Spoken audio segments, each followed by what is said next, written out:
Welcome. Thanks for tuning in. Jesse, Brian, who's at least who I know are here. Let us know you're in the room in the chat there. And also, I've got a little poll up that I'm curious if this is the first time coming to the Journeys Webcast. That's my cat. You can't really see him over there, but he just, okay, we'll give him a little light. There he goes. That's actually she. What am I saying? Princess. Hey, I'm Alan Carl, World Rider. This is the Journeys Webcast. This is actually the 28th episode, if you can imagine that. That's how long I've been doing these. Missed a few weeks here and there during some holidays, but 28th episode, just an incredible amount of guests.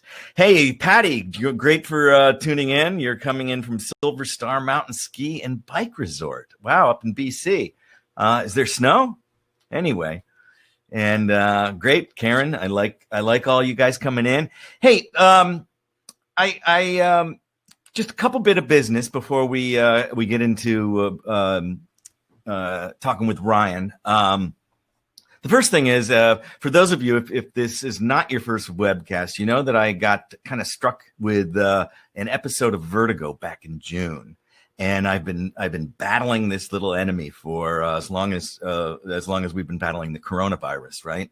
It's so I thought I told everybody in my letter I sent out, I'm just going to give you an update. I'm not going to dwell on it, but basically, I don't ever get dizzy or nausea from this. It's just kind of a lightheadedness, like you have this very slight hangover, or you're on a boat. It's just kind of this floaty, boaty kind of feeling and lightheaded.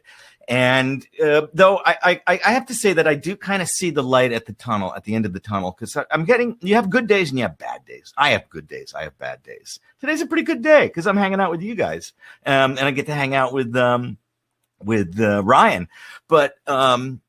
What I've been doing, I go to physical therapy once a week, and then I have a series of exercises. They're called vestibular ocular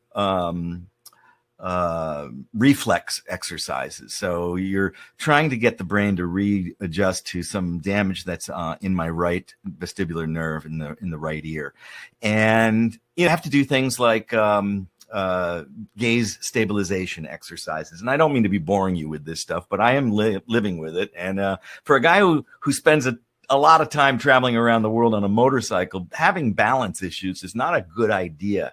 So I do these exercises, and gaze stabilization means tracking something. So it's good for like playing racket sports. So I go out and I spend a half an hour every day with a badminton racket and a shuttlecock, and I'm hitting it around and tracing it and moving it around.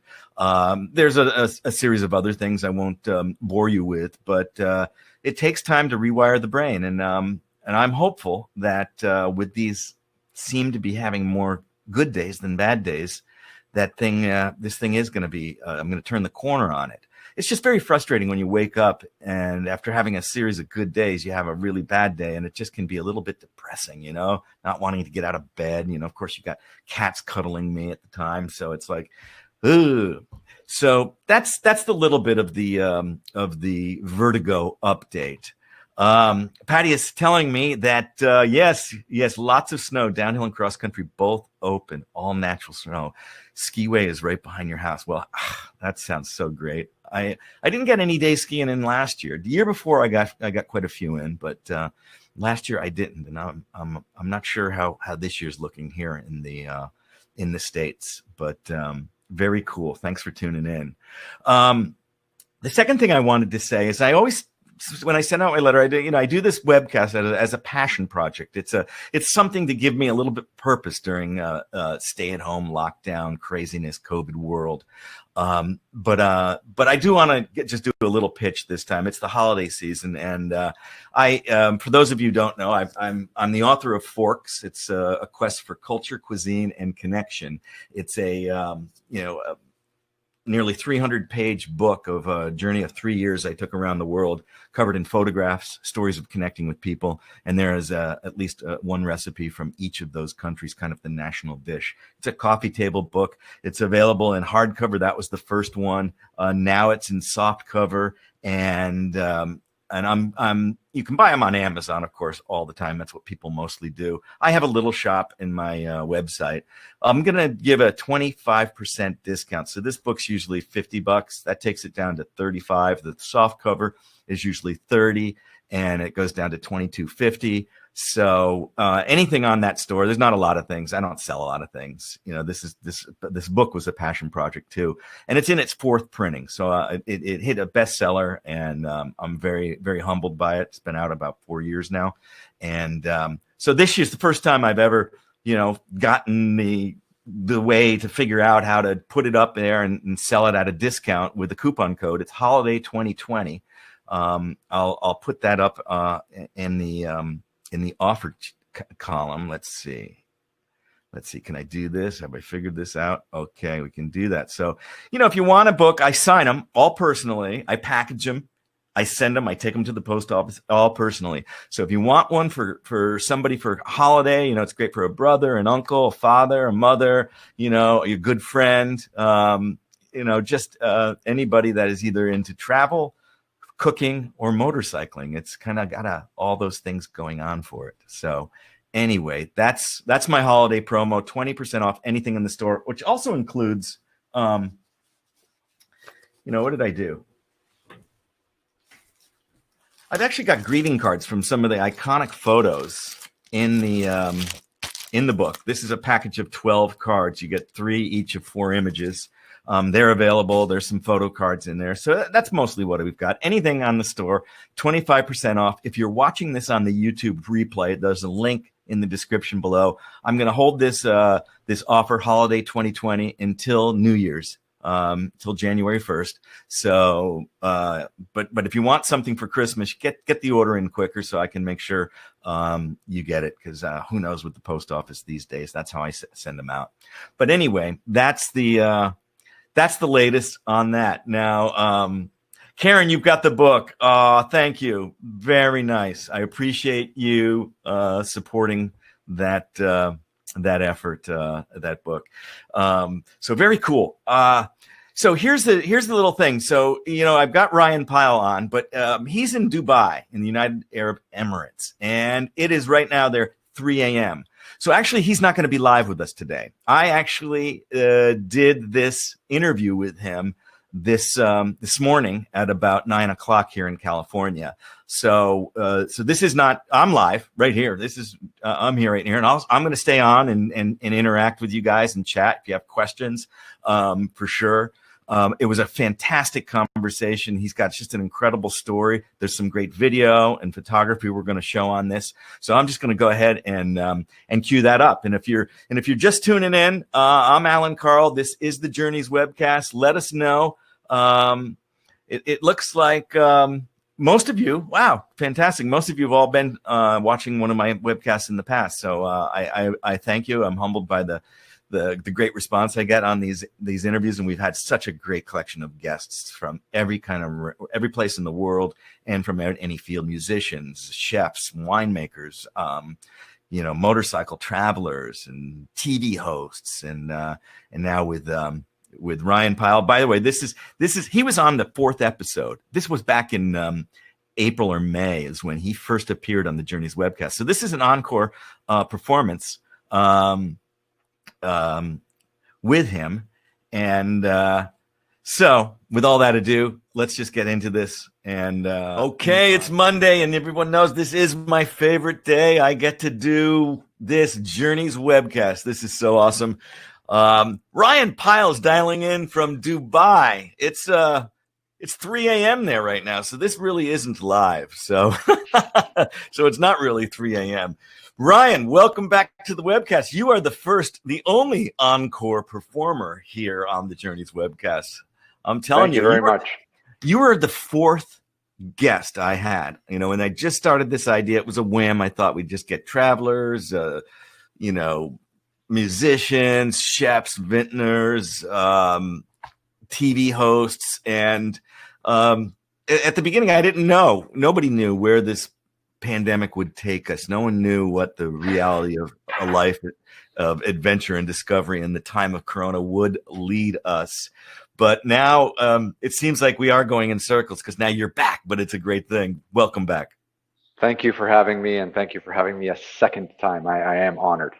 Yeah, no, this is very cool. Well, we ran out of time last time, and we had plenty to talk about. But what's interesting is you've when we last checked in with you, Yep. you were locked down. You were locked tight down in Istanbul. I was. So I want to go back, to pre-Istanbul. You were filming another episode of Extreme Treks, which is an awesome show. If you guys haven't seen it, go to YouTube. There's definitely some of the earlier seasons. You can see full episodes, right? Am I right? They're on YouTube. Not on YouTube, on Amazon Prime for any listeners in the US, the UK, or Germany. Okay. Amazon Prime is where you'll find Extreme Treks, but there are some back of scenes and things like this that you can find on YouTube as well. So check out Ryan's YouTube. I'll put a link to to all of his social media, all the places that you can go, even to the Amazon Prime in the description below. So check it out. So you were filming in Ethiopia, and you were in the highlands there, as we like to say. And how did you first hear of COVID? Because you weren't connected, you weren't dialed in, you didn't have Wi-Fi where you were. So look, I mean, I'm not going to be naive. The world was not in a good place in January and February 2020. I mean, there was news of a virus in China in January and February, and then of course in February Italy got hit quite hard, and this was also in the news. And there was this kind of like growing negativity and fear in the news media, and I was sitting in Dubai watching it, and I just thought to myself, you know what, Ethiopia is a country I can go to right now. It's a country that I can travel to. And I was just going to go up into the Simien Mountains and just tune out for 2 weeks because I was tired of watching the news and tired of having all this kind of fear build all this anxiety in me. And it was like making me crazy. So I booked a ticket, and I knew a trek I wanted to do in Ethiopia, and I knew the guide, and we could film an episode there without any problems. So we flew out there and we started filming, and we had a great few days, and there was no problem. And, for anyone who doesn't really know, like, trekking is the best outdoor social distancing activity that you can possibly enjoy. I mean, everyone's in their own tents and you're all like 6 feet apart, and it's beautiful. So we were out in the middle of nowhere, no villagers, just beautiful landscape, but we were offline for a few days, which is why we go out to the middle of nowhere, because we don't want to be online. But we got up to the top of this high pass at about 16,000 feet. And then our guide was like, okay, guys, let's take like 10-minute break. You guys can check your phones because here we're high enough and you get a signal, because we were in the valley before that. And so we got up, and then I turned on my phone and it just went off like, USA is closed, Europe is closed, United Arab Emirates, where I live in Dubai, is closed. So there I was, like 16,000 feet on the Simien Mountains in Ethiopia, and I didn't know what was going on. I didn't really know where I was going to go. And it seemed like the world was closing around me. So it was, a little bit terrifying, to be honest. Mm-hmm. Something you don't prepare for. You don't, yeah. So was it like a fire drill to literally, did you just decide to Yeah, I mean, it was rough, because I mean, I was there with my camera guys, and we're like, all right, gents, like, what do we do, right? We had a little team meeting, and we all just decided to get out of Ethiopia as quickly as possible. So we were lucky. We had a self signal, which is how we got our messages, and we called the driver, and we hiked about 6 hours to the nearest road off the trail we were on, and we got someone to pick us up there. And then we kind of drove straight through the night all the way back to Addis Ababa, the capital. Mm-hmm. And the whole time we were going to the airport, we didn't know where we were going to fly to, because like every hour there was another country that was closing, and the list was just getting longer. And to be a resident of Dubai and not be able to go back to my home in Dubai was a little bit strange. Didn't want to go all the way back to Canada. So I was trying to look for places to go, and my crew ended up going back to Canada, where they're from. But I ended up just going to Istanbul because I had a friend there, and I thought I would just ride this out in Istanbul. And that's what I ended up doing. I got into Istanbul. I got out of Ethiopia like a day before the Addis Ababa airport closed. And then I got into Istanbul like a day before Turkey closed their borders. And then, yeah, and then I was in Istanbul for 4 months. So 4 months in Istanbul. And I know at that point, you know, you're a bit of wanderer. You travel some 300 days every year. You know, it's got to be tough to be in one place. I know I am too. I mean, I don't travel as much as you do, but I pretty close.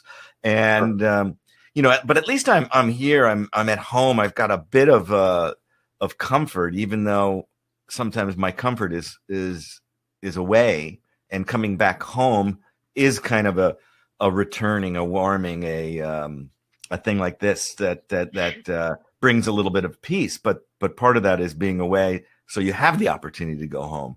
You didn't have that opportunity. You had to go into Istanbul, and for 4 months. How did you deal with that? I mean, we know you did the COVID calls, many little projects. So you started. What was your process? Look, I mean, yeah, it was hard. I think the most difficult part of all this was just the uncertainty. So, you know, I got into Istanbul and I was in a hotel, and you know, the news just said, okay, everyone's closing their borders for 2 weeks. And like 2 weeks like meant something back then. Remember, it was like, oh yeah, after 2 weeks, 2 weeks. After 2 weeks, everything will be fine. And then after those 2 weeks, it was another 2 weeks. And then after those 2 weeks, it was another 2 weeks. And then I just was like, well, you know what? I'm going to rent an apartment. So I rented an apartment in Istanbul. And after, I was 6 weeks in the hotel. And then I was about 2.5 to 3 months in an Airbnb. And yeah, I just tried to keep myself as busy as possible, not knowing what was going to happen and not knowing when I was going to be able to travel again. And you're right, like being stuck was hard. Being in one place for that long was hard. You know, I'm quite restless.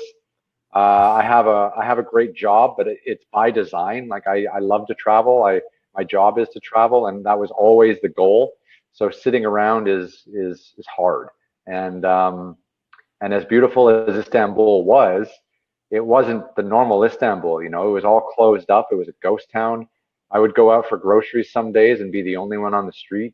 The restaurants were all closed. You know, the mosques and all the beautiful hip museums were all closed. It wasn't like Istanbul was open for tourism, you know, and I was stuck there. No, like it was strange. And it was kind of, you know, hard to process all that. And it's definitely, you know, it's been hard for everyone. I mean, my story is one of 7 billion, and we're all struggling through this, and people have lost their jobs and people have lost their homes. And, you know, I got stuck in Istanbul for 4 months. It's not the end of the world, but it was definitely something that took a lot of adjustment for me. And doing the COVID calls, which were the 1 hour long interviews that I was doing with friends and colleagues, and you joined me for 5 of those. You know, those having something to do every day definitely kept me busy and kept me kind of focused. Yeah, so you did the COVID calls, which are as you said, they were done on Instagram Live, and 1 hour, and you did, I believe, right? How many? I did 100 of them in about 110 days. I did about 100 of them. Yeah. And those are all available as well, right? Are they on YouTube or on? My Instagram TV, and also my YouTube channel, which is just Ryan J. Pyle, and they're all there, and you can go back and listen to, you know, to all these great conversations we had, and all these varying different bad haircuts and bad beards, because like for the first couple of weeks, I was like, I don't know if I'm going to shave through any of this. And then I was like, no, I really should shave. And then, you know, all the hairdressers were closed, and I wasn't going to cut my own hair. So I had really bad hair for the first couple, and then I got a haircut. So then I was cleanly cut finally. And then, so it was just various stages of like lockdown you could see in the frame of each of these Instagram live chats. So it's kind of fun to go back and look at all the different versions of myself and my guests that we were back then.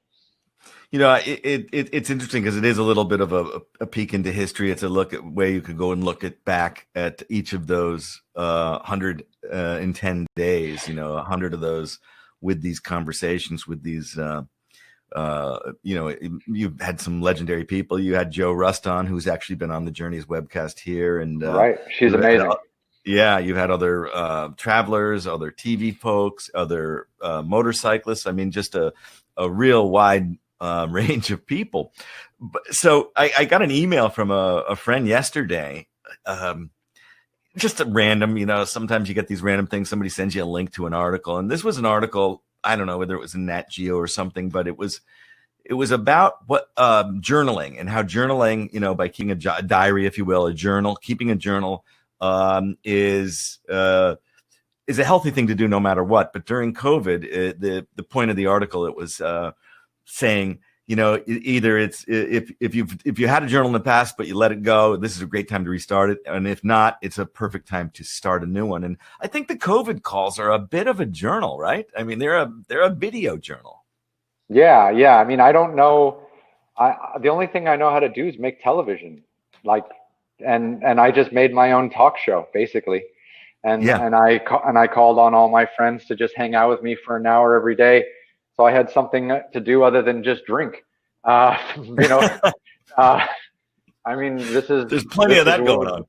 There still is. I mean, it was strange, so it was fun. I kind of created my own talk show, and then I had to book all my own guests and coordinate all the different time zones. And I talked to people in Colombia and Brazil and South Africa and Kenya and all over the US and Canada and England and through Europe and Asia.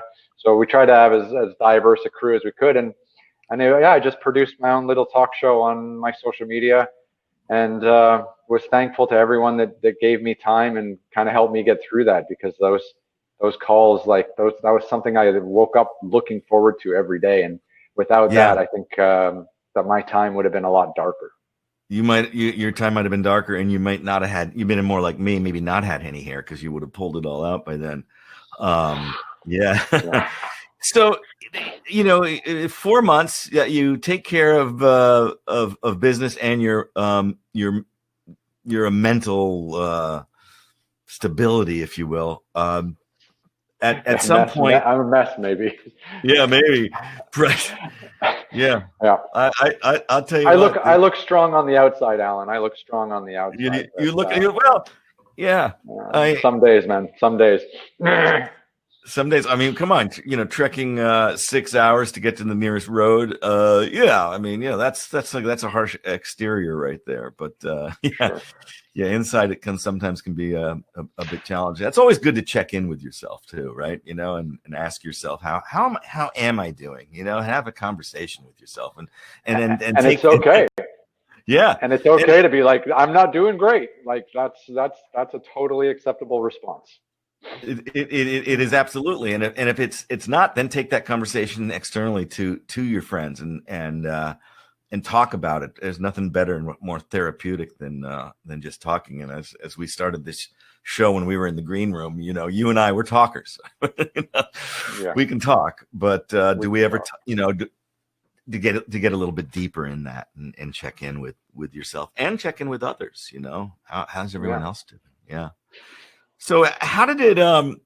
You finally did get out. I mean, you're in Dubai now. We'll get to that story soon enough. But you're monitoring the world, as we all are, wondering what can you do. And for the longest time, still now, blue passport holders, U.S. passport holders, we're a bit persona non grata in terms of we're not able to go to a lot of places.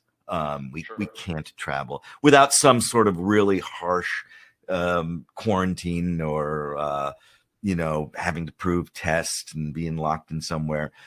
So obviously there is a way to travel, but it just is more complicated and a bit more work than it's usually that blue passport is literally a passport to the world.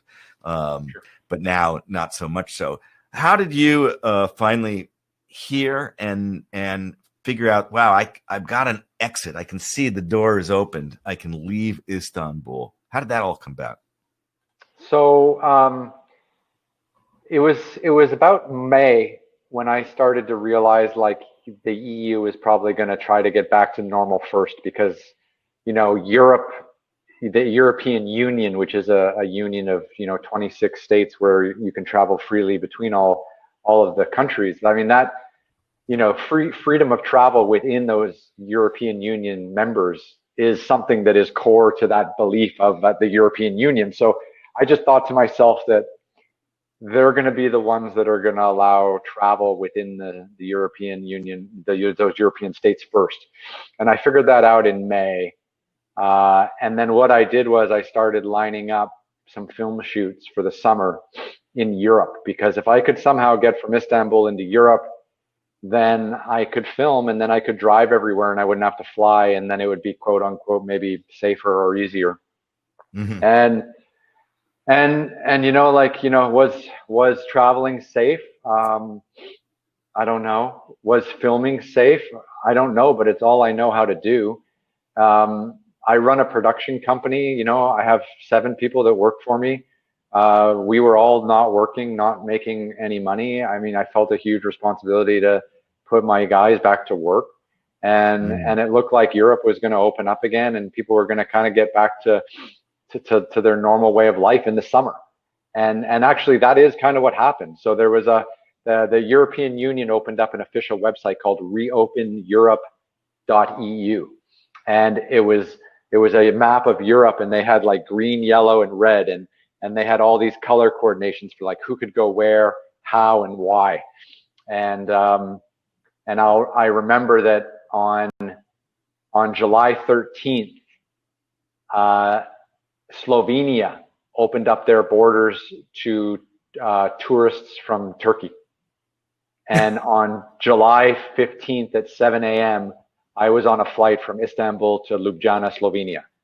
So I was basically packed and ready to go for about a week, waiting for one country in the EU to open up to Turkey, to Turkish residents or Turkish citizens.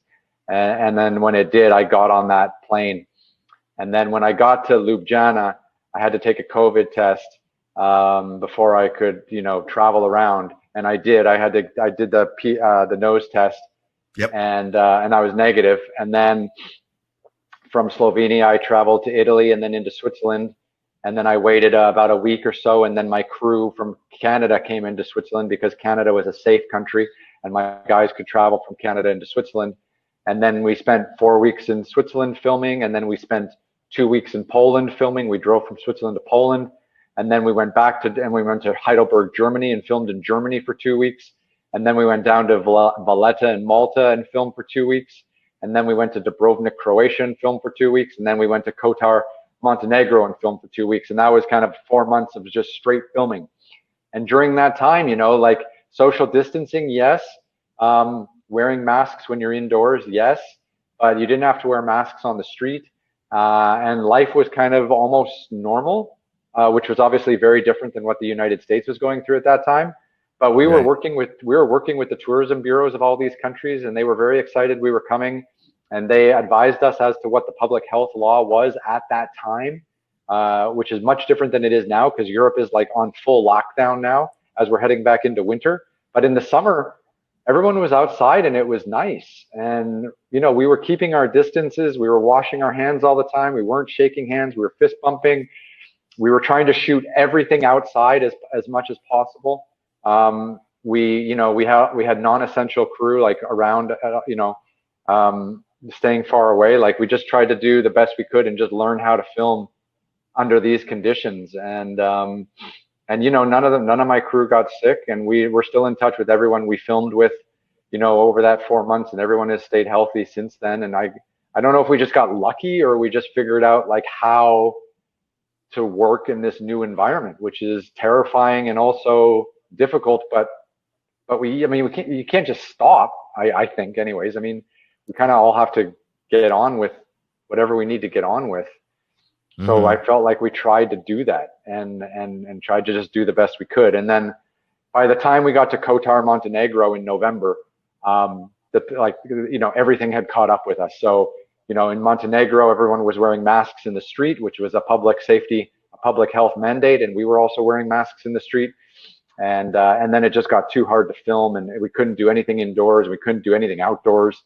And then we just kind of finished our episode in Montenegro, pulled the plug, and came back here to Dubai when Dubai was now open.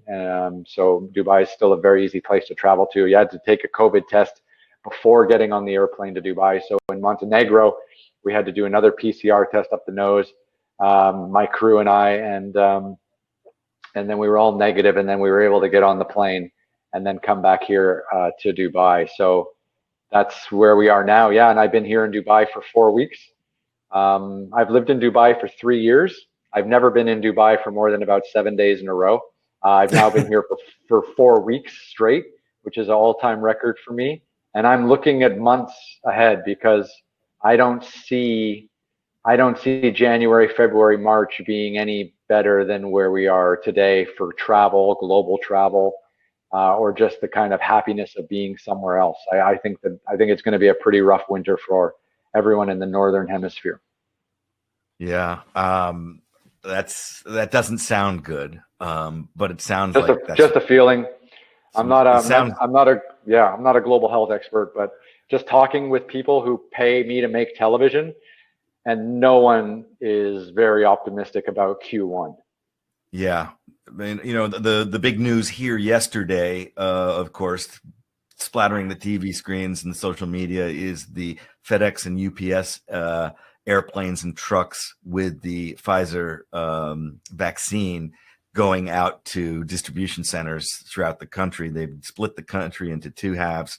FedEx has got the western states, and UPS is taking care of the east.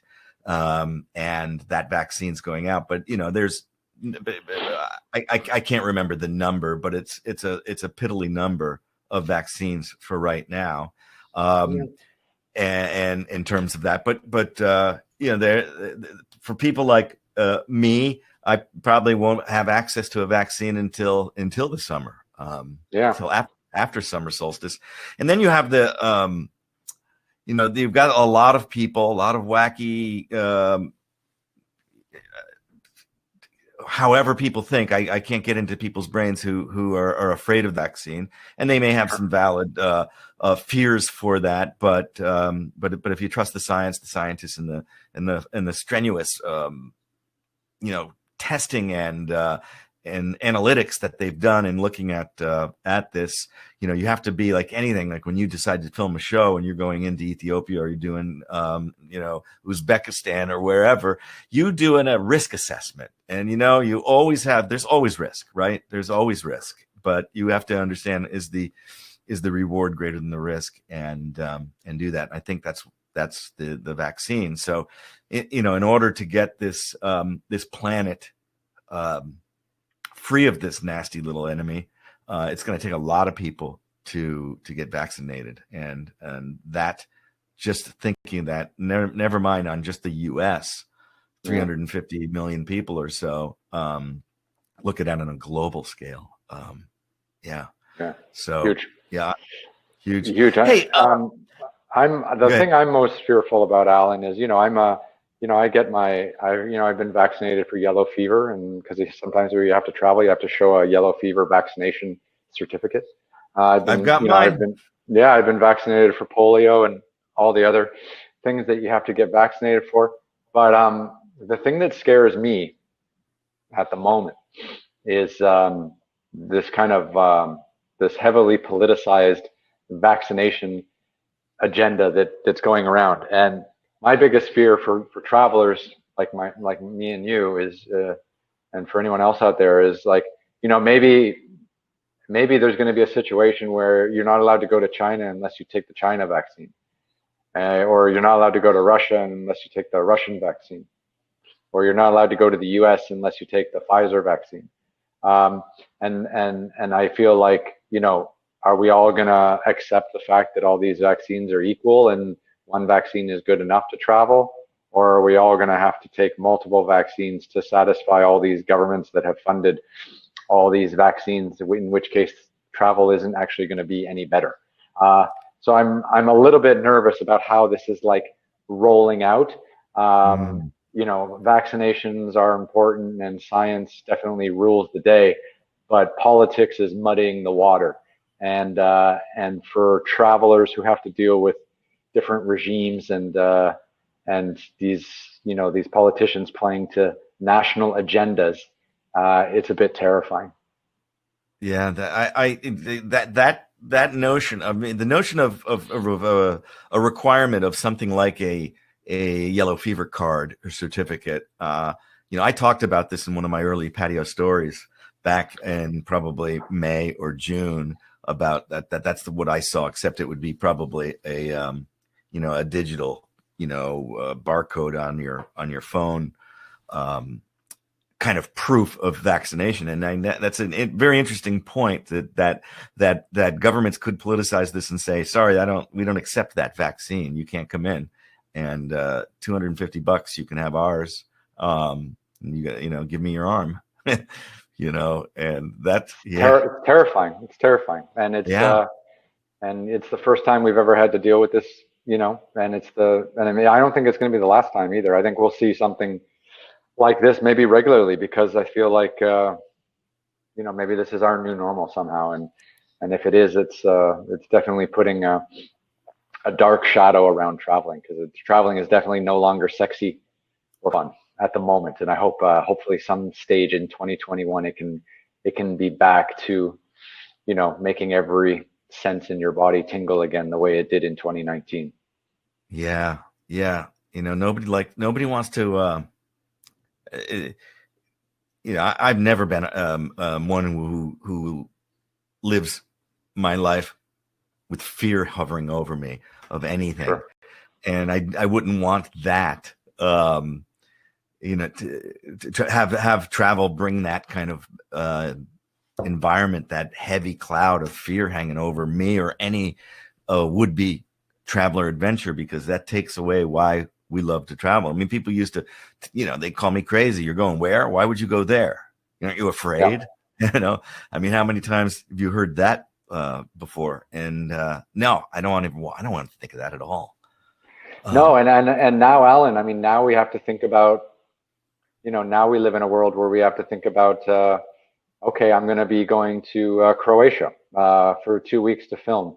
What happens if I get locked down in Croatia? Am I going to have to spend 4 months in Croatia? Like, I have to, because it's happened to me now, that is now part of the calculation. And that's part of the risk assessment. Yeah. And it's terrifying. Like, people are like, oh, you had such a great summer. I was following you on Instagram. Like, every day was more stressful than any other day of filming at any other time ever. So, it wasn't, we got back to work. We did the best we could. We put money through the company.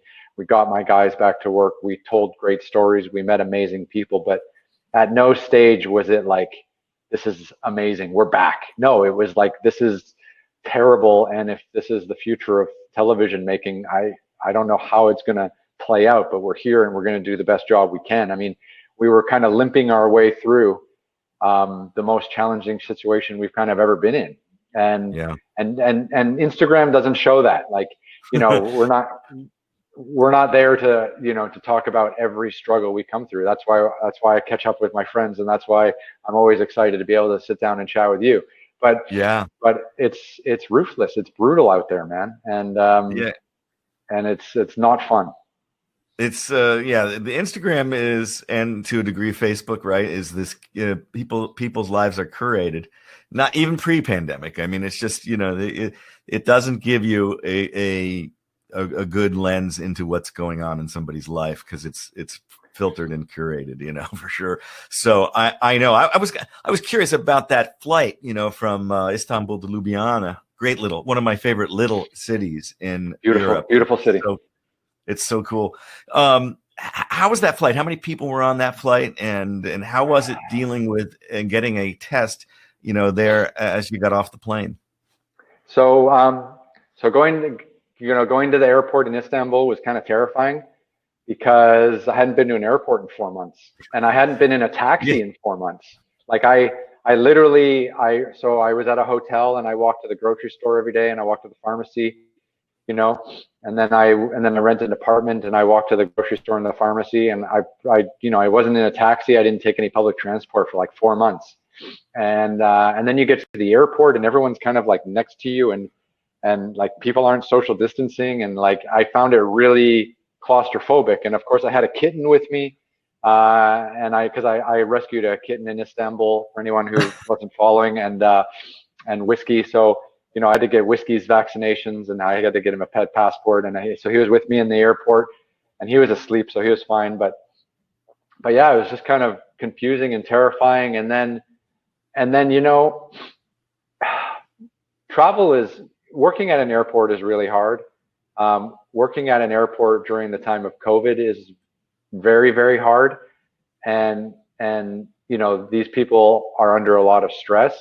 And I think that flying nowadays, you feel that stress more than anything else, and people are just losing their composure at times. And then also too, now people ask you questions that you never had to be asked before, like, why are you going to Slovenia?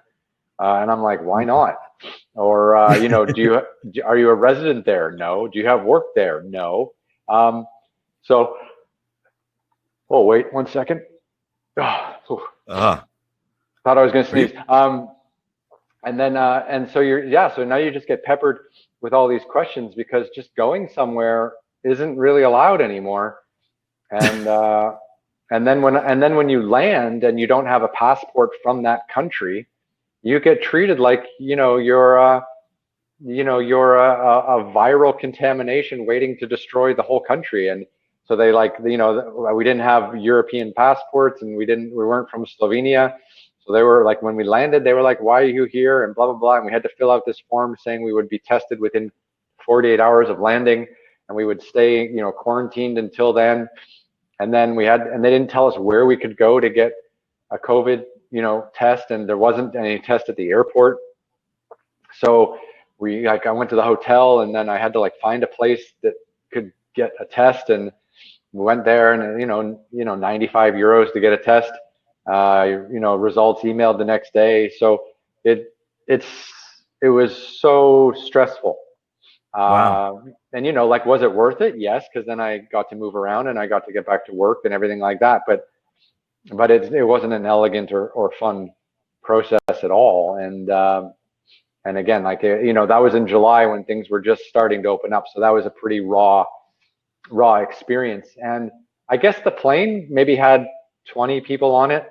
You know, and we were all like, was it like a 757, or was it, do you remember? It was a small plane. Yeah, there was maybe like 20 people, and they had us all spread out. And it was strange, you know, like, you have to wear the mask on the plane, but then you can take it off when you eat, and then you have to put it back on after. And like, that doesn't make any sense. Like, everything just feels like it doesn't, like, the dots aren't being connected anymore, you know, like, you can do this, but you can't do that. Or, you know, like, when you go into a restaurant, you have to wear a mask, but then when you sit down and eat, you don't have to wear the mask. But, you know, if you go up to get into the bathroom, you have to wear a mask. And, you know, it's like, what, the virus only exists at 5.5 feet above, you know, sea level. Like, if you sit down, you're below the virus. Like, I mean, I know that we need to open up restaurants and bars and cafes again. We need to get back to normal life, but there's so much of what's going on that doesn't fit. And the more you travel and the more you see how different countries are dealing with it, it just leaves you more confused. And I try not to watch the news, because it draws out all these terrible emotions, and I'm tired of being triggered by news that just pokes at you all day long. And I'm just trying to, like, exist in a world where I can still feel like I'm alive, but also trying to navigate this changing landscape of what is and is not allowed. And it's very, very hard. And I can say I'm happy to be in Dubai, because at least it's open here. Bars and restaurants are open, and cafes are open, and the malls are open, and people are going about their lives, but you have to wear a mask on the street.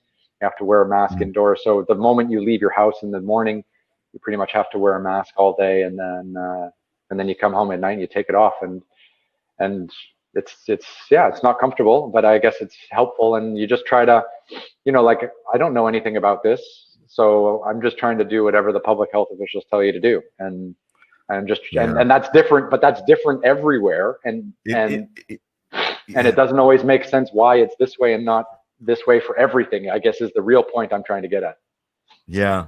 Hey, if you're just tuning into the Journeys Webcast, my guest today is Ryan Pyle. He's an author, adventurer, TV host, producer, director, photographer, and a cat rescuer.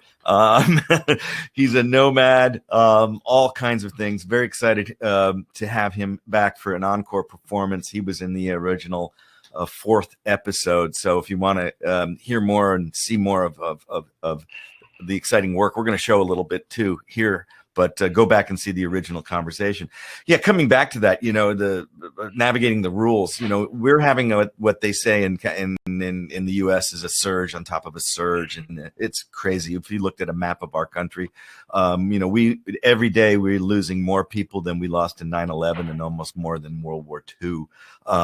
So it's crazy. And then here in California, in most of the regions, we have had another lockdown and kind of stay at home order, and restaurants. This will be I think the third time that they've had to kind of close down again.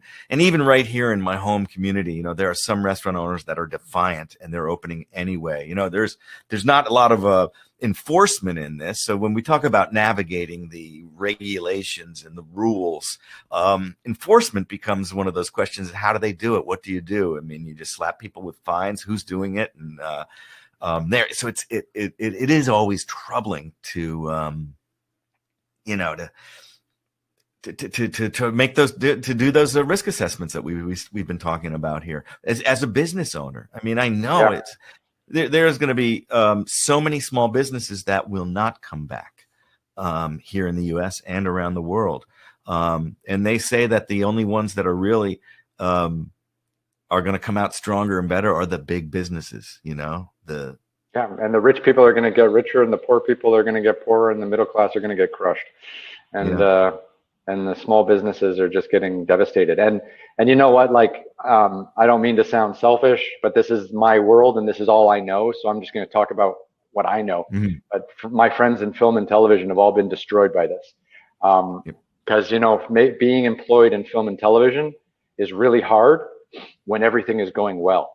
And when everything is going bad, there's no social safety net, and everyone pretty much works as a freelancer, including myself. And it's definitely been devastating. And I know that people across a lot of different industries have been hurt by this. And I'm not as familiar with everything that's happened in other industries, but I know my industry very well. And it's been just horrific. Well, yeah, no question. And what's also going to happen is we are going to have this huge hole, this huge vacuum in content for people that are, locked down, sitting with a remote in their hand, looking at the content that, as a result of the film and movie, television and film production being so down, there's not new things being shot. So there's not going to be a lot of new material. Now there'll be the creative folks are going to use stuff from archival footage. There'll probably be more documentaries we're going to see that are using, existing footage. But I wanted to come back to that, that people have been crushed. There is a story that's kind of been making its way on social media here in California, with this, as I mentioned, the restaurants now in their third lockdown. And there's a young woman who owns a little restaurant up in LA, and she has spent, I can't remember how much she said, but, tens of thousands of dollars creating an outdoor space, making it comfortable with heaters, spacing the tables, and, following the rules and not being defiant. She is doing what she is told. And you can see, and we've seen pictures of it, looks really good. Well, she comes out of her restaurant after hearing this, after 2 days of being locked down. She walks out, and there's these big tractor trailers unloading equipment in her parking lot, the parking lot she shares.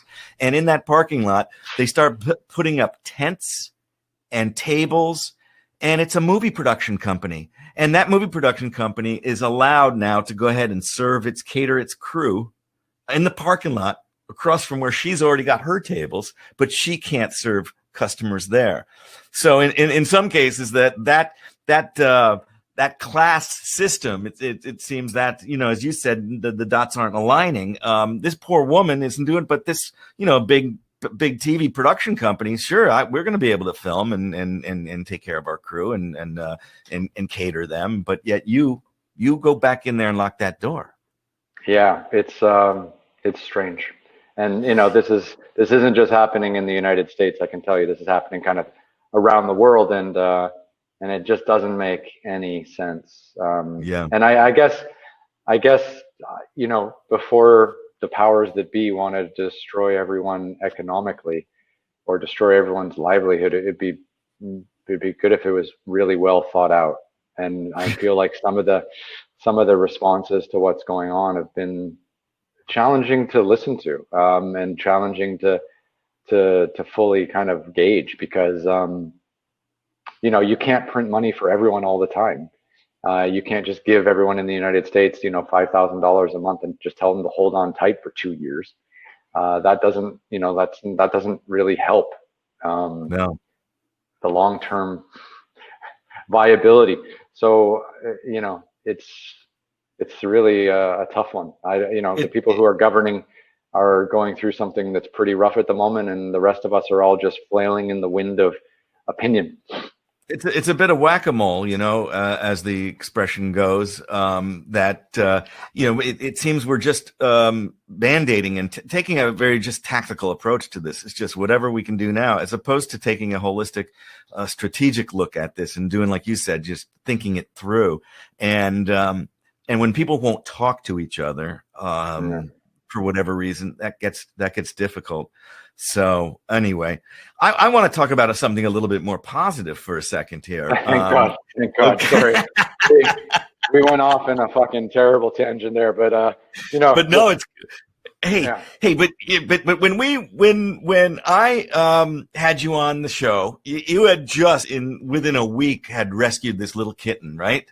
And I think even you had just settled on a name, maybe the day before, on the whiskey.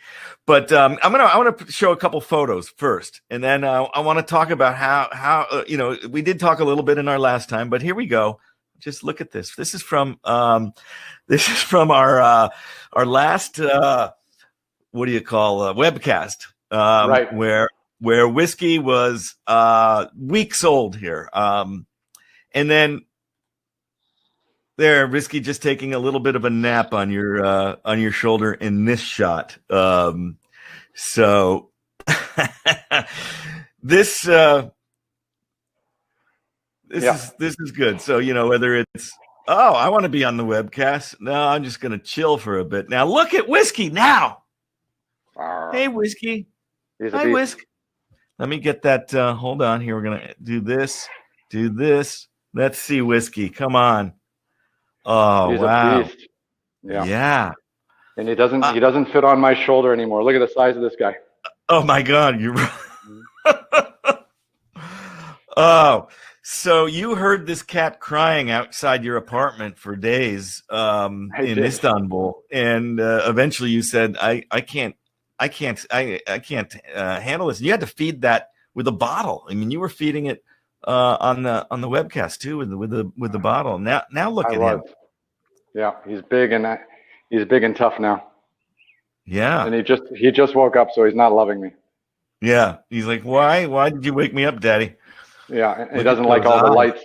He doesn't like the lights. Yeah, so the story goes that I was sitting out having a whiskey on my balcony at the Hilton Hotel in Istanbul, and I could hear this cat crying, and it wasn't like a meow meow. It was like I'm dying. So I went down to follow the noise, and I found this little kitten in a box. No brothers, no sisters, no mother. Kind of being eaten to death by fleas. He was all covered in blood, and he was maybe a week old.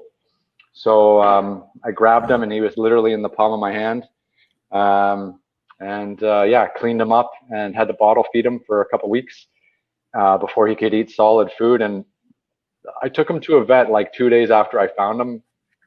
Mm-hmm. And the vet was like, "Don't get too attached. This guy's probably not going to make it." And I was like, oh, that's terrible. But luckily he did. And whiskey has now, he was born and raised in Istanbul, and he's been to Slovenia, Italy, Switzerland, Germany, Poland, back to Germany. He's been to Malta, Croatia, Montenegro, and now the United Arab Emirates, and he's only 8 months old. So what's it like now? We know that you've been in Dubai for 4 weeks, longer than you've ever been in your new home country. What's it like traveling with a cat? What are the is this cat sit on your lap when you're in, obviously when you're going overland, cats are famously hate to be in a car unless you do train them early on. How is it? Really? Loves it. Yeah. He falls asleep on the airplanes in my arms. He falls asleep on the car. He loves the vibration. Yeah, he travels so well. It's unbelievable. And he loves to be outside. He loves, like, when other people pet him and play with him. He has like this little leash that I tie around him, and it goes around his neck and around his waist, and then a little, like, a lead. And I take him out, and he like walks around like a dog. So it's actually really, really painless, and he really likes it. And actually, it's kind of sad because Dubai is not very pet friendly. Like, you can't take your cat to a cafe or anything like that. But in Istanbul, for example, like, cats run Istanbul. Yeah. For anyone who hasn't been there, and when you go to a cafe, the cafe has cats, and the cats like hang out with the guests, and that's part of the experience. And in Istanbul, I took whiskey with me everywhere, even to the grocery store. And the grocery store people loved him because he would just sit on my shoulder, and I would go through and pick up all my groceries. And we took him to the pharmacy, but in Dubai, he's pretty homebound. So I think he's missing his European life a little bit. Yeah, no kidding. That's incredible. So obviously you made a decision. This is for a guy who travels 300 days a year, filming a new show called Nomad The Nomad. That's having a pet. I've got some friends who are travelers, and I can't remember what the 3 Ps exactly were. He says no pets, no plants, no people, like kids. Maybe that was it. I can't remember what the 3 Ps, because that becomes a we could call it a ball and chain, whatever metaphor you want to use. But you're managing it. Sure. So yeah. I mean, it's not too bad. You just got to choose which airlines allow pets and just plan accordingly. But it's not too bad at the moment. And we'll see where it goes. But obviously, quite attached to the little guy, and definitely couldn't leave him behind anywhere. So he sleeps at my feet every night. So he's the best. So we'll have to, find a way to include him in pretty much everything that we do. And hopefully, hopefully we can travel again soon, and it actually becomes something I have to think about, because thinking about how to travel. Is he going to get a SAG card? Yeah, exactly. I mean, is he going to show up in Nomad or Extreme Treks?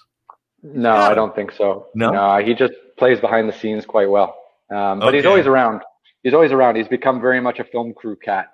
So all the guys take care of him, and we all, feed him, and he's just happy to have all the attention.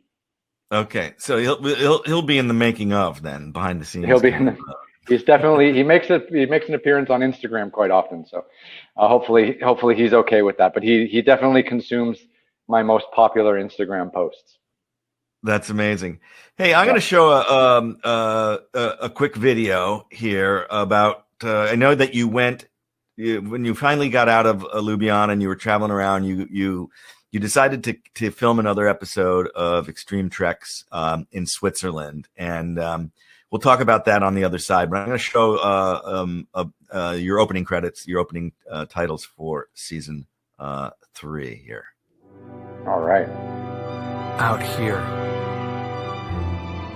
it's nature's game, and the elements are our mirror. This is unbelievable. From the heart of deep jungles. This is a tough mountain, man. To the thin air above us. And then you look up and you see this. It's amazing. Through sun-baked sands. Amongst the history and cultures of these lands. Yeah. We walk. Each step revealing a little more of this world around us. And we can see everything. I'm Ryan Pyle. Join me for these extreme treks. Wow. Huh. Wow. Some cool stuff. That do you remember when you were able to do that kind of thing? Yes, I do. I remember, and it's those were good days, man. Yeah. I mean, I won't be.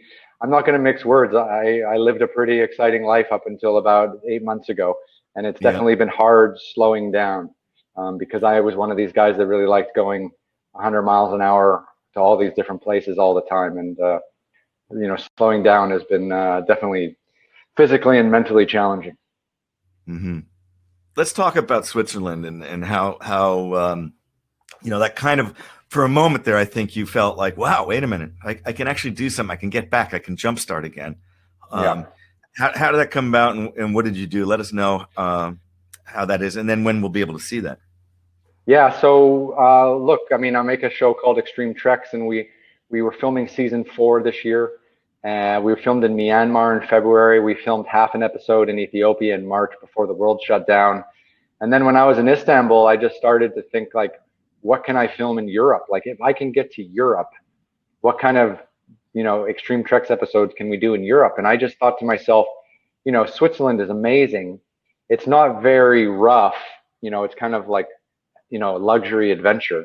So in that sense, it didn't really fit Extreme Treks. But then I found this one trek, and it's a 390 kilometer, which is like 250-mile walk across Switzerland from the East Coast on the border with Austria, all the way to Montreux on Lake Geneva, where they have the famous jazz festival every summer. And it was about a 250-kilometer walk, and the terrain was roofless. And it was a 20-day, 250-mile walk. And I just thought, you know what?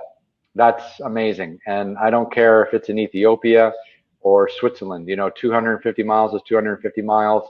And, there was like more than, almost 30,000. The thing was, though, is I got out of Istanbul and I was not in good shape. I was for 4 months drinking a lot. And I was doing some push-ups and some sit-ups and some stretching and all this kind of stuff, but I was trying to do like a home workout a few times a week, and I was able to maintain some muscle and not get too fat, but at the same time, like, I wasn't 10-15 mile a day trekking fit, so I needed to get that back. So when I did get out of Istanbul and I did get into Switzerland, I kind of parked myself in a small village in southern Switzerland for 2 weeks and just did these big, long, like 4, 5, 6 hour hikes every day by myself in the mornings, just to try to get my legs back and try to get my body back into shape before we started filming. Because the last thing I want people to do is be like looking at it and be like, hey, he looks terrible. That must have been the first episode out of like lockdown. And and I wanted to come back strong. And to be honest, the Extreme Treks episode is beautiful, and I'm glad the audience loves it. And actually, we were just nominated for 5 Asian Academy Awards for that series, including Best Editor, Best Cinematography, Best Lifestyle Host, Best Director, and Best Non-Fiction Entertainment. So, it's a great show. People like it, and I love making it. But it's important that people know, like, I need to make that show because, the trekking and the hiking, the physicality of it, the being out in nature is something that I absolutely need in my life on a regular basis. And I make that show as much for the audience as I do just for my own personal physical and mental well-being, because I just love being in a tent, being off the grid, being up on the side of a mountain. And that just helps me balance everything in my world out. And getting that back in Switzerland made me realize it more than ever, because I think I'd really taken it for granted, and being locked down in Istanbul for 4 months, really made me aware that that's such an important part of my life. Yeah. Let's go back. I've got a handful of photos I want to pull up here and just kind of go through with you and tell us what's going on in here. I think most of these are from Ethiopia, but let's just start off with this one. Talk about the macho extreme traveler. Who's this guy? So that's me feeling happy about where I am. So we were in Gondar, Ethiopia, and so we were exploring one of the beautiful castles there in Gondar, and before we headed out to the trek, and that was a photograph shot by my amazing cinematographer, Chad Ingram, who's been with me for 10 years now, and was with me in Ethiopia, and it was amazing, and always great to be working with Chad and being able to grab great imagery. Yeah, it is a great shot, and Gondar, I love that. I love that. That was the Emperor's castle there. That's correct. I don't think Haile Selassie. I think he was there, but it's way before him. It's from the 17th or 18th century. But here, let's see. We got some more here. Here we go. Yeah, that's part of the castle's ruins. That's part of the yep. And that's up in the Simeon. That's up in the Simeon Mountains. So every episode of Extreme Treks, we start in a city or a town. So we started in Gondar in the north, and then we move to the countryside, and we execute a 10 or 12-day trek. And this was kind of day one of being out in the Simeon Mountains, and it's beautiful. It's kind of like a high altitude grassland desert. It's kind of like between 8,000 and 12,000 feet above sea level, most of it. Very cold at night. This beautiful kind of grass, and it's kind of like this high altitude microclimate, and it's very special. It's really a beautiful part of the world, and lots of crazy plant life and flora and fauna, and it's just a privilege to be able to have the chance to film there. And I wish we'd finished. What we'd started, because we had to leave a little bit early. You don't think that through the magic of the editing room you'll be able to pull an episode together? We will. I've been working on that these last few weeks with my editor, but it's going to have to do. We're going to have to do some black screen interviews and tie things together, and it's going to be very much the COVID episode of what I was thinking when we went and what I was thinking when things started to go south. There's good social distancing for you. One person per tent, 6 feet apart. For anyone that wants to get outside during the time of COVID, just get a tent and go out into the wild, and I'm sure you'll be fine. I'm not a medical doctor. That's just my personal opinion. Yeah. Well, these landscapes. Yeah. It's so great to be out in that environment and looking at these, photos. I think purposely you gave me them that we're not seeing people or there's no one out there. Yeah, there's no sign of life other than natural life, meaning man. But yeah. Well, we're also in the Simeon Mountains National Park here, so there were no tourists when we were out there. So, and there's no villagers. So the national park people moved the villagers outside of the park, and the villagers live kind of on the outskirts of the park, and they do various farming, or some of them moved into the towns, which is pretty common for a lot of the national parks in Africa. Some allow the villagers to stay in their homes, and others move them out. It just depends on what country you're in. But the Simeon Mountain National Park is very empty, and really quite special. Yeah. I rode through. I don't know if I went through. I don't think I went through that park. But did you probably didn't get to Lalibela, did you? I didn't get to Lalibela. Actually, this was the day before we left. So we walked through that beautiful canyon and up through those trees and stuff. And there were monkeys all on the side of this mountain on the right side there, on my right there. And they were all kind of hanging around the cliffs, because they've got these. They have their own kind of tribe of monkeys that exist in the Simeon Mountains, and you can see them from time to time. That's pretty cool. Yeah, I never saw those. Those are the I know them. I know I can picture one in my brain, but I don't know what they're called. But yeah, very, very cool. Yeah. So you tried to do that. You did this trek. You did you did 12 to 15 miles a day in Switzerland, got back in shape. But then as you're looking at the map of Europe and where you can go and where you can film, obviously the environment, just the way Europe is with its long history, it's not extreme in terms of that. So you kind of took that as an opportunity as opposed to a problem, and have created a new show. Sure. So it's called The Nomad. Tell us a little bit about that and what your ideas. And we already heard a bit about, you were in Croatia and in Montenegro and Poland, Germany, Malta. But how did that come out, and how is it being, how'd you pitch it?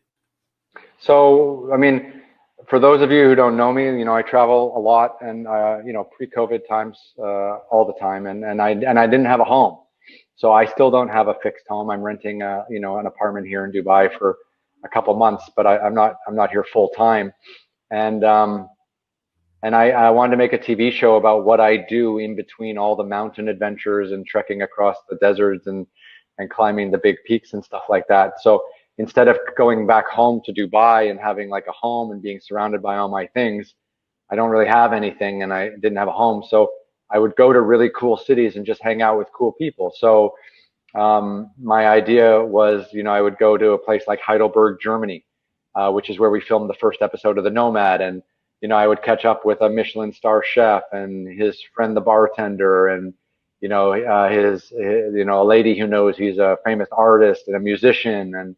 And I would put together all these bits and pieces of all these amazing personalities that kind of make Heidelberg. And through my interviews with these people, and we'd always end up drinking quite a bit as well, that I would kind of piece together, the heart and soul of what Heidelberg is today, through its unique personalities. And I decided to call that show The Nomad, playing on the fact that I'm homeless. And that's kind of where it was born. And that was born out of me sipping on single malts in the evening, looking out at the Bosphorus from my apartment in Istanbul, wondering what I'm going to do with my life. And yeah, I was very happy that worked out, and we managed to film 4 episodes of it. Heidelberg, Germany, Valletta, Malta, Dubrovnik, Croatia, and Kotar, Montenegro, before we kind of had to cut it short. And my hope is that in 2021 we'll have the chance to keep making that show, because I really like it, and I love meeting amazing people who inspire me, and that's what that show is all about. Yeah, it's a little bit about, that's a little kind of like what my show is about, in terms of meeting those kind of crazy people that do give texture and color to a place, and a great way of seeing it through their eyes. One of the guests I had on, I don't know, he was like 10th or 13th guest or somewhere in that range. Jack Maxwell. I don't know if you know him, but he's the Booze Traveler. He used to do the Booze Traveler on the Travel Channel, and that's what he did. And he had to stop filming because he came down with a non-Hodgkin's lymphoma type of cancer, and but he's cured of cured of that now, and he's doing a show on he's trying to do it as best he can in these times around the cannabis community here in the United States. Sure. Looking at the commercialization of that, and also its use in therapy through CBD and stuff like that. So, it's good for us TV hosts. I'm still here, still dealing with this vertigo shit, and hopefully I will be able to get back on the motorcycle and film here in my backyard. I've got a new show concept that I think is going to be really timely, especially in these times, and I'm so excited to get that thing moving. But meanwhile, we're dealing with that. So coming back to your, can keep you on for a couple more minutes here. I know we've man. Let's do it. Okay. Let's do it. I love it. Great. So your crew flew and met you in Ljubljana, or did they meet you in Switzerland? Is that where they into Switzerland? Yeah, directly. Yeah. Directly to Switzerland. What's it? Some of the other challenges you had to face. You kind of explained a little bit when you were in Qatar with the mask mandates and the inability to really to film there. But how was it in the summertime? Did you feel like, wow, I'm on a I'm on the treadmill now, man. I'm cruising. We're going to keep running and making these shows. And how did that eventually kind of come to a halt? Was it gradual, or was it just in Qatar you said, I can't do this anymore? It was definitely gradual. I think, when we got to Switzerland was kind of its own kind of like safe bubble and little oasis, and people were social distancing, and all the restaurants were outdoor seating only mostly, but people weren't wearing masks everywhere. And I think, when, like, I don't want to make a COVID documentary. Like, I want to make aspirational travel shows, and I don't want to make a travel show during COVID and be like, hey, look how cool I am. I'm traveling during COVID. I make travel shows because I enjoy it, and I hope people enjoy watching me enjoy being somewhere and meeting cool people. And filming during COVID was just my way of getting my crew, and all of us don't have really a safety net to get us back to work. And when we got to Switzerland, it felt pretty safe, and it felt like it was okay, and it felt like we were going to be okay. But the whole time we're filming in Switzerland, we're getting news from other countries in Europe, and it's all conflicting, and some places schools are closed, some places are open, some places they're closing the borders, some places you need a test, some places you don't, and living with this uncertainty on a daily basis was exhausting.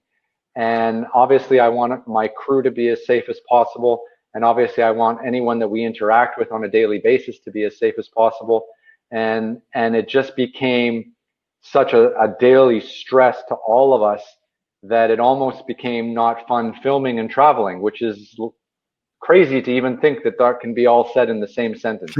And then also too, what happens is everyone's wearing a mask in the street, and they're all hanging their eyes, and they're all like depressed, and we're depressed, and then we're like, well, we just can't keep doing this because it looks terrible and it feels terrible. And we're trying to film in the most safe way we can, but we also want to show people in their best light, and show people at the height of their enthusiasm for doing things. And you can only interview so many Michelin star chefs who are telling us that their restaurants are closed before it kind of all just gets sad.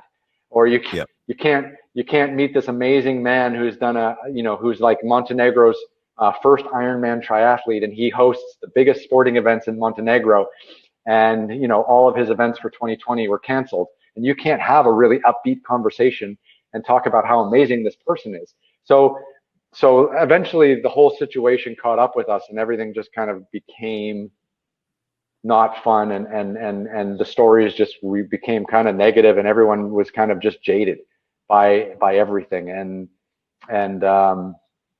it just got too difficult to kind of roll with the narrative of travel is fun, and we should all travel to learn more about the world and better ourselves. And that was kind of when it was time to pull the plug. And to be honest, I mean, people are like, oh, you're in Dubai, you should film. And everyone's walking around here with masks and feeling pretty crummy. And from Dubai, I can go to another emirate, but I have to take a test. And even if I go rock climbing, I'm supposed to wear a mask, like while I'm rock climbing. And like, am I supposed to rock climb and then take off my mask and talk to the camera and then put my mask back on and keep rock climbing? Is there even going to be people around, like, checking what are my public health responsibilities in that situation? Like, I just don't know. But I can tell you, to have to think of all that ruins the whole process of being out there and enjoying life. And that's just kind of where we are at the moment. And I'm really wrestling with all of that. And I don't know when it's going to feel better.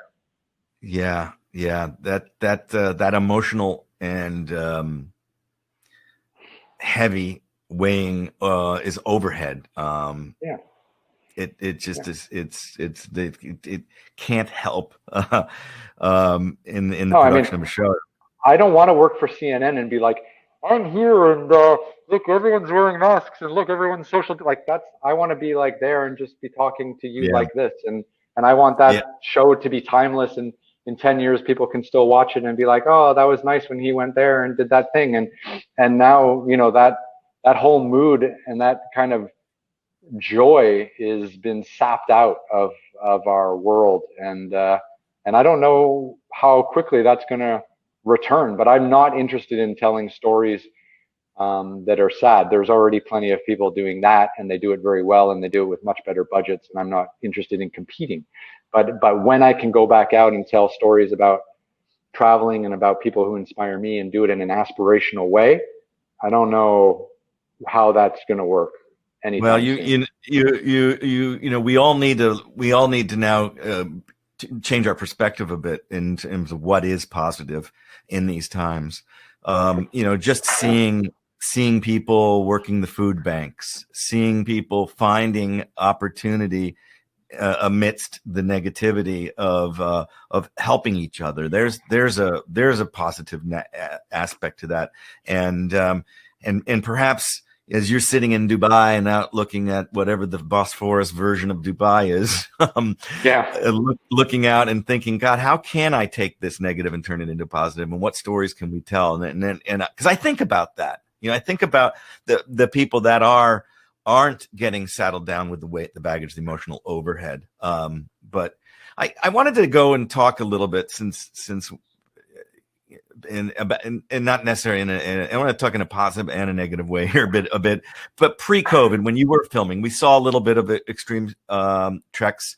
I'm going to show another video here in a minute, but I'm curious about, of all the places you've been to, where would you just like, maybe it was just a bit too much work, and I don't mean necessarily from physicality, it could be also emotionally, that you would I'm just never going to go back there. And then flip that on its end and let me know where would you like to go back, because you feel, we know you want to go back to Ethiopia, but where you feel you might have some unfinished business. I think there's a lot of places that I would not want to go back to, but not because of the people I met or the people we filmed with or the experiences I had in the country with the people that I went to go and visit. The terrible experiences that I've had in countries have all dealt with bureaucracy, whether it's been getting filming permits, dealing with terrible people at customs, or dealing with minders when we were trying to film and tell our stories. And there have been a few cases like that in the past, and they've been very, very challenging. But then that kind of also motivates me to go back there and keep telling stories, because if I don't put up with that, maybe no one else will put up with it, and then we'll never hear from these people. And I'm not even making, controversial documentaries about the government or about any kind of repression. I'm just going like telling really kind of happy-go-lucky travel stories.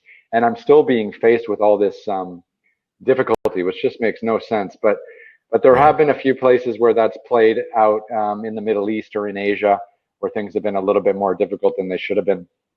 With regards to places that I've been to that I have unfinished business, Ethiopia is definitely top of the list, just because we got caught there and had to leave early in March because of the COVID pandemic.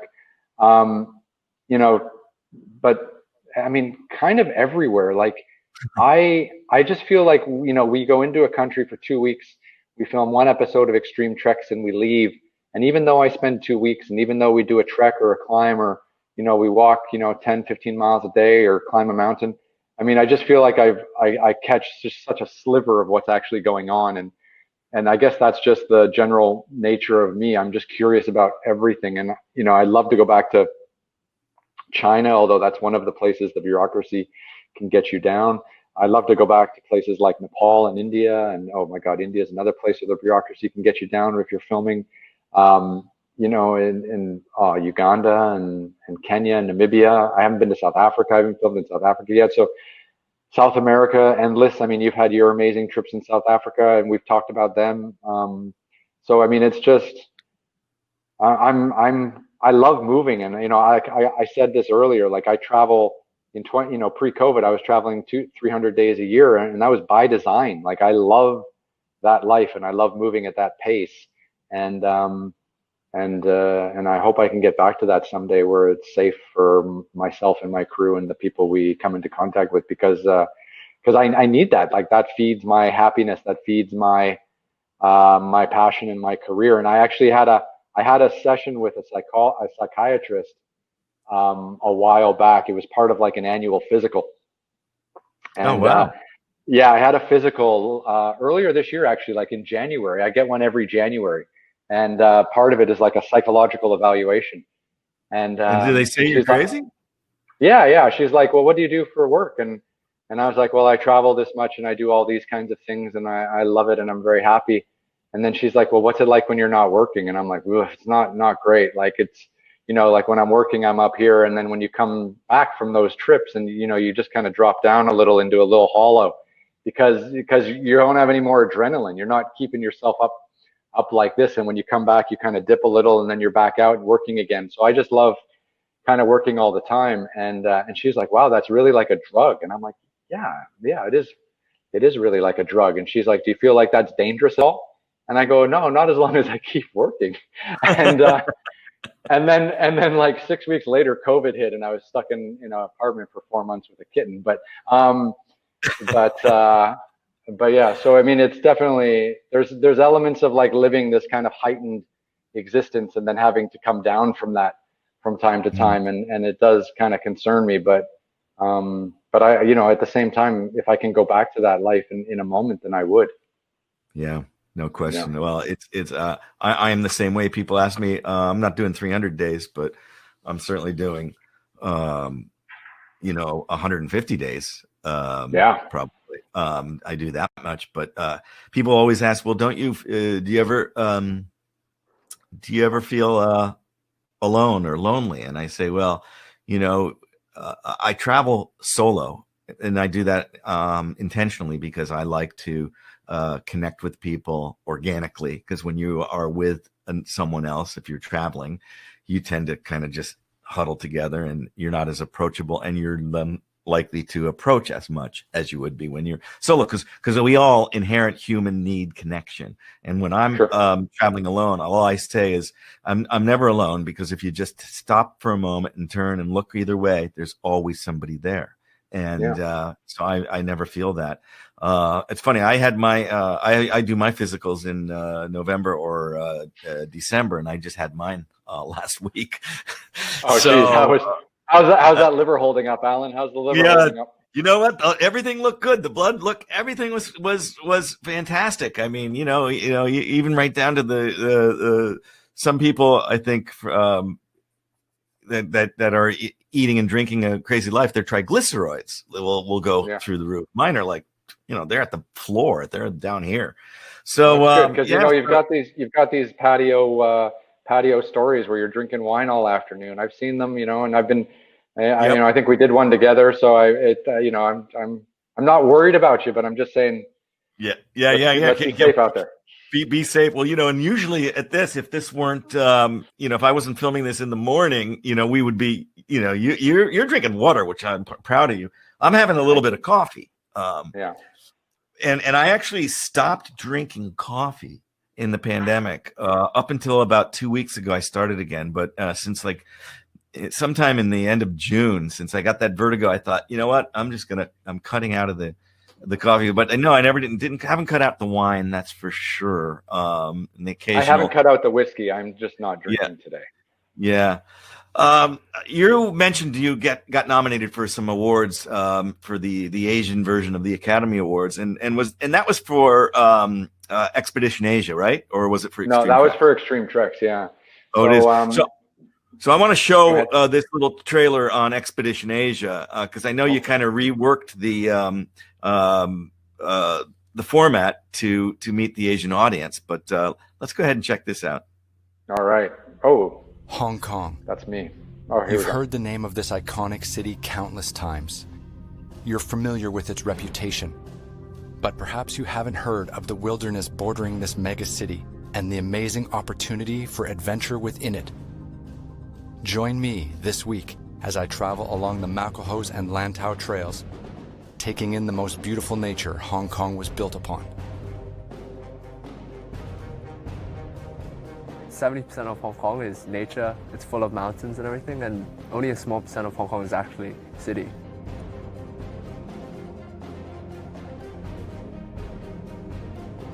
That was one of the toughest stretches I think of climbing I've ever done. You know, the adventure elements that are here in Hong Kong. That looks like fun. The trail is incredibly challenging. It's been kind of more than I bargained for, but it's been exactly what I needed.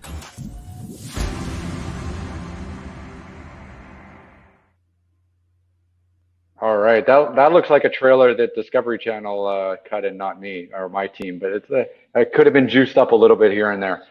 Yeah.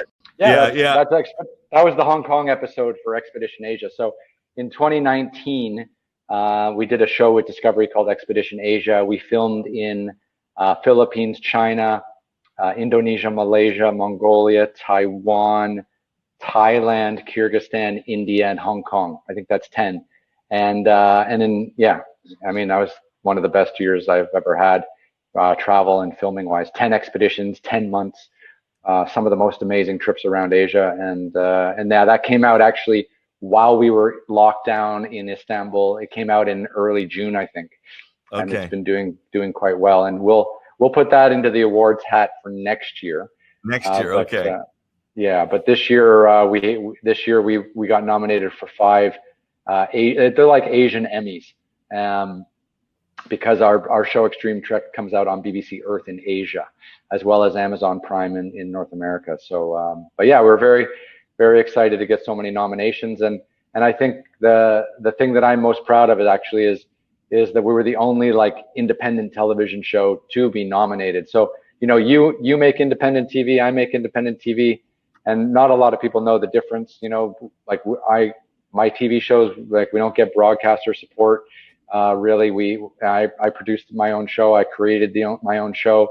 We go out and make all the episodes before, you know, the broadcasters even pay us, and we take huge risks to go out and tell the best stories possible, and to find our own tone, and to tell our own kind of style of story. Go out and, you know, find our own path for our style of storytelling. And for us to go up against Bear Grylls and stuff like that, and all those big Discovery Channel projects was great. So I'm glad we kind of rocked the boat a little. That's, yeah, you know, it's always the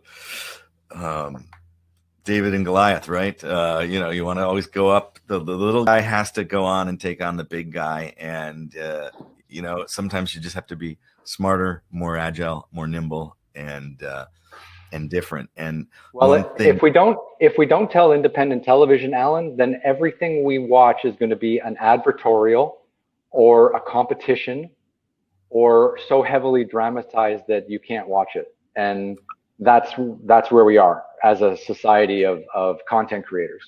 And this is what I struggled with when I worked with the Travel Channel, as well, is because you, as being funded and paid by them, you are at the mercy and the whims of their you know, their development team, of what they want and what they think their audience wants. See, they'd love to say, oh no, don't show that, doesn't rate, this doesn't rate, you know. How many times I hear that, and like, how can you be so close-minded? So, but one thing about doing independent and having a bit more control is you can tell the story that's the real soul of that place. Yeah, and you know what? My show doesn't rate as well as the other shows that beat us, and my show doesn't rate as well as all the other big budget shows that are on the. But not every show has to be like that. You know, like there can be some shows that are niche, that are a little different. And you know, on Thursday night from 7 p.m. until 11 p.m., it doesn't have to be competition, someone naked in the jungle. Like, it doesn't have to be like that every night of the week. You can throw in a little something authentic from time to time. Yeah, I agree. And you know, in my case, it was a broadcast, right? So it's not a streaming, a VOD kind of situation. So they literally, you know, give you that real time feedback of ratings, and sometimes they won't give it to you because they don't want you to know, because they still want to, they want to pull the chains. Yeah. Tough one. Well, yeah, exactly. So, geez, you know, we come down to the hour and a half mark here. Practically, we probably should wind this down, but you know, there's still many more things to talk about. So we got, you know, you might be another encore, a number 3 on here, because it doesn't look like any of us are going anywhere soon. No. And you know, I hope that you know, even I mean, hope in Q1 I can at least maybe take a motorcycle ride out to south western Utah, to some canyon lands, and to you know, the Escalante, the Capitol Reefs, the, you know, I mean, just the beautiful deserts of the southwestern U.S. is a place I just like to go out and get as close to some of the landscapes we saw in your trailer there. You know, those beautiful red rock deserts, and those canyons. So yeah, anything on the horizon other than, I know you're working on editing what you shot in the Nomad, as well as the last few episodes of Extreme Treks. You know, you've written some books. You're a photographer. Do you see anything, you know, when you're dreaming at night, is something coming on what you're going to try to do to keep you busy in Dubai during these crazy times? Are you going to ramp up another version of COVID calls?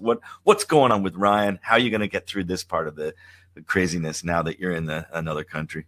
Lockdown. I'm feeling, I'm feeling a bit out of sorts, actually. Like how do I say this?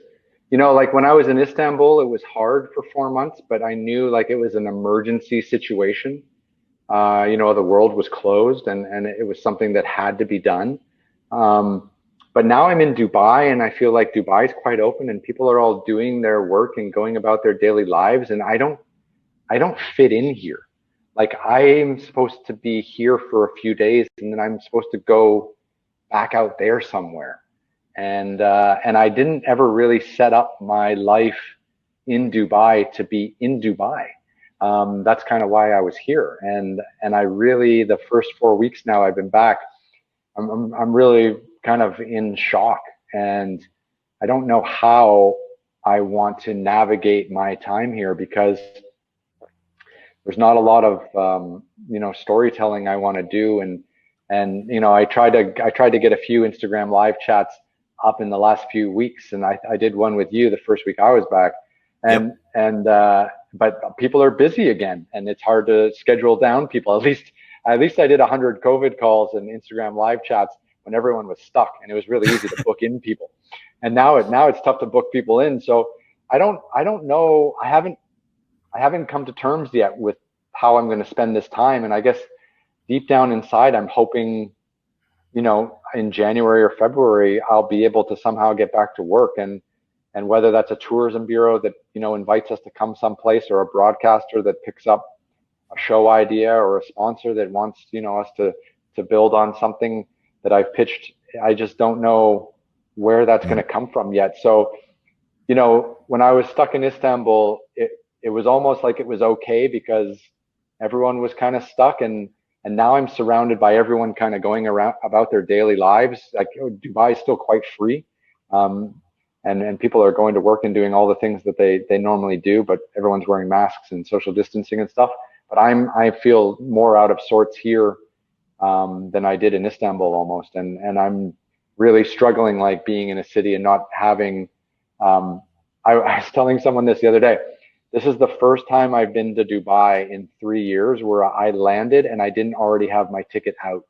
So normally, like, I would come into Dubai for 3 or 4 days, and I knew that I would have a speaking engagement in, like, Taiwan 4 days from now. So I'd come in for a couple of days, go to my office, download all the footage we shot, make notes for my editors, and then go to my next thing, and then come back a few days later, make some more notes to plan the next episode, and then fly somewhere to Africa. Like, that was like life. And now I don't have a ticket to go anywhere. And I'm wondering kind of where this is going to take me, because I haven't figured out the next step yet. And I'm not like depressed by it, or I'm not struggling emotionally. I'm just kind of confused. Like, I don't know what I want to get out of my time here yet. And I don't know when everything's going to be okay again, because obviously, as you know, and I know, it's great that there's a vaccine coming, and that it'll probably allow the people who are most at risk to survive if they get the illness, or at least maybe not have to go to the hospital, which will allow our first responders a bit of rest and keep the general population safe.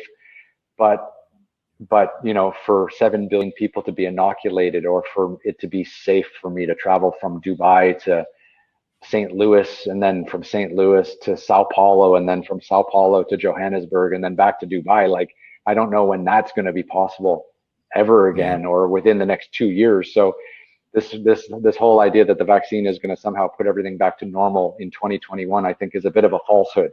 So while it's a great scientific achievement, and while it will save people's lives, it's not going to be anywhere near a global rollout for a long time. And for people like you and me, we travel to places that aren't in the top 10 list of places that are going to get vaccinated first. So if we want to go to those places to tell stories, what risks are we taking? Or if we take the vaccine but we're non-symptomatic but we still have it, are we still putting people at risk if they haven't been vaccinated? Like, where are the responsibilities we have to keep ourselves safe and to keep others safe? And I still feel like these questions are still not answered. And then of course, if you can't answer these questions, you can't do a proper risk assessment of going anywhere, unless you're just traveling freely around the United States, for example, or around Western Europe, visiting other wealthy Western countries that have all been vaccinated while the rest of the world still suffers. Yeah. There is no BTN. There's a lot to unpack in that. Feeling very philosophical tonight, Alan, with no whiskey. With no whiskey, right? Yeah. Back to normal. It's. I have no idea. I shared with you this concept before. So what I'm hoping, and in my philosophical nature, beyond getting past this lightheaded vertigo that I deal with, that is something. It's so weird because people look at me and go, "There's nothing wrong with you, Alan. You look normal." It's not like if I broke my leg, you'd see me on crutches. Yeah, you just it's. But inside, it's like I feel like I'm floating as I walk, and it's just a weird thing. But I have better days now, so I'm doing a lot of physical therapy. And one of the things that I've felt so strongly about in this country about we called the U.S. the ultimate melting pot. Canada as well. Canada's amazing with its its immigration, pro-immigration. How Canada has grown, and with the immigrant communities in Canada as well. But here in the U.S., just north of me, we've got the largest Vietnamese population in the country. There's Little Saigon. You can go to in Minnesota, the largest Somali community. There's in Pennsylvania, the largest Syrian community. A huge Greek community in Florida. I mean, all over this country, and they don't always have to be the biggest. Every little city has got pockets, neighborhoods of immigrant communities where they still practice those kinds of things, their religious ceremonies, their weddings, their celebrations, their holidays, their food.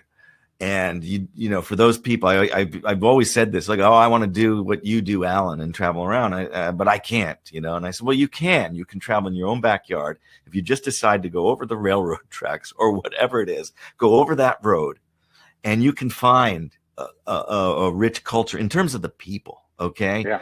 And, you know, so I say the world in my backyard, I can find the world here. And if I can't get to Sao Paulo or, wherever, Santiago, I can't get to New Zealand, I can maybe travel. Maybe I can travel to that Ethiopian community in Indianapolis and meet some people that are making a difference there and show the culture without leaving this country, and still have a rich cultural experience, and meeting somebody that doesn't sound like me, doesn't look like me, is different than me, but yet is an American, because that's what we are all about here in the United States. And I'd love to bring those stories to the streaming or to the networks, to show that how the diversity of our country actually makes our country richer and better through that. So there's my morning coffee philosophy. No wine. Yeah. And no, I think that's great. You know, if traveling does become too difficult, I think the United States is a place that I would like to film as well, and a place that's just full of great and wonderful stories. And yeah, it's gonna be interesting to see how we balance that. You know, I have this bulletin board in my office, and on the board I have all these ideas, and I pin them in, and then I take them down when I think they're no good, and I'll put in another one. And one of them is spending 6 months in the United States in the second half of next year, because I feel like that might be one of the safest places to film and one of the easiest places to explore next year. And just because, maybe it'll open up faster than anywhere else. And maybe if enough people, take the vaccine, then people will, maybe we don't have to wear masks, and maybe restaurants will open up again, and social distancing might be a thing of the past. And maybe that's what October next year looks like. Maybe. Yeah. Well, go ahead. Yeah. But I'm just saying, like, maybe that's a place where I can come back and tell stories, and actually that would be really aspirational, because people would really be getting back to normal life, and those would be some happy faces and some real smiles. Happy stories. Well, if you make it back here, then we'll just have to film an episode together of one of these things, or two. Yes. Or, why not? Yeah, or three. Yeah. Do a show, man. The Ryan and Alan show somehow, It'd be amazing. Yeah, it'd be really cool. Well, we'll leave that on a positive note. That, I always like to say possibilities. Yep. And if we've had a deep heart, some hard topics to talk about and to like you said, unpack during this episode. But we'll end it on possibilities, because once things go, you just sometimes we all need to change our perspective, to be able to see things differently and to see possibilities. And I think I like that. I like ending this show on possibilities, and hope that that's the rule for the world soon. But until then, at least they rest in our head, even as lightheaded as mine might be at this point. There are possibilities. I just hope our third Journeys webcast is more positive than this second one, because I didn't mean to fucking drop an anchor on this show, but I felt like I sunk us a little bit. But I hopefully will be moving around, and people will be back open for business again in the very near future, and people will be providing for their families and getting back to some semblance of normality. Yeah, well, on that, we're going to show this, because this is going to make us think about possibilities. There you go. These mountains, these grasslands, the kind of nature that exists around me at this moment is the exact reason why we wanted to go out and visit these 4 sacred mountains in Western China.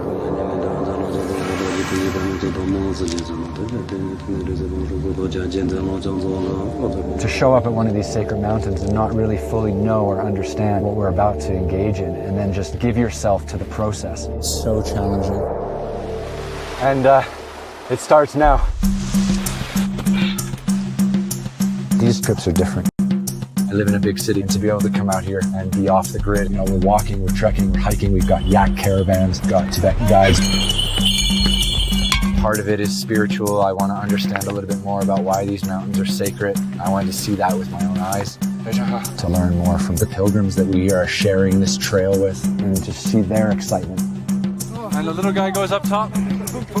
This mountain's all about people who are looking for a rebirth, people who are looking to cleanse their sins.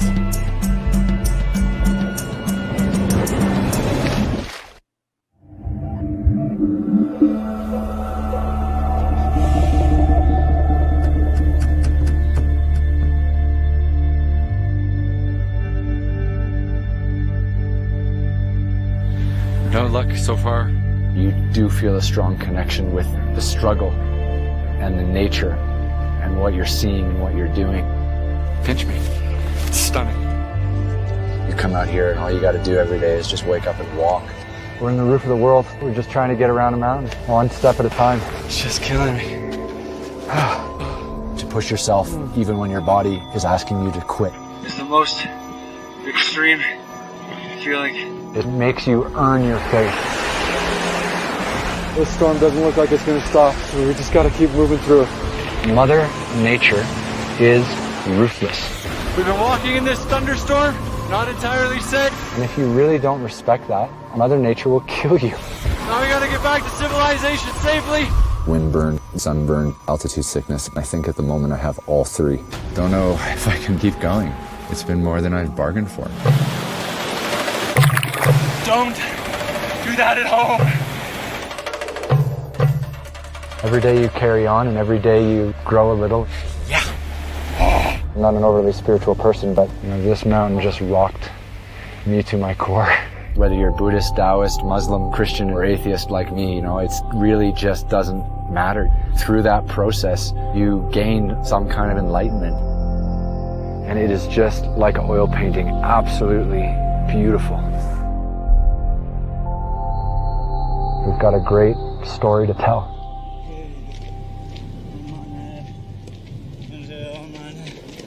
I